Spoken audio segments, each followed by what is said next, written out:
So I know that people were asking, like people were trying to figure out in our terms, what are tariffs?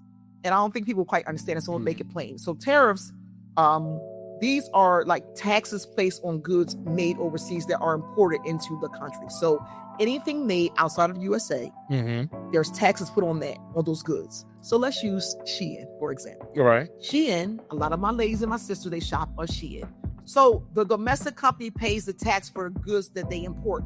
That's what it used to be for tariffs. But the domestic companies will pass the cost on to consumers now with the tariff in place, right? Which makes sense. So now it's a way to kind of cut the fat of it, but it's going to hurt a lot of people because small business will suffer.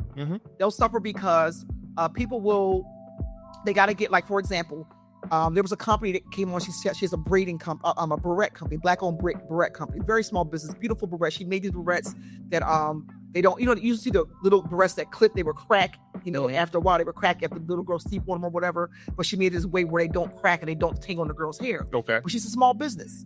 And what she said is that the tariffs will hurt her because now she has to send her product overseas to get created. And now she has to pay the out-of-pocket costs for the shipping.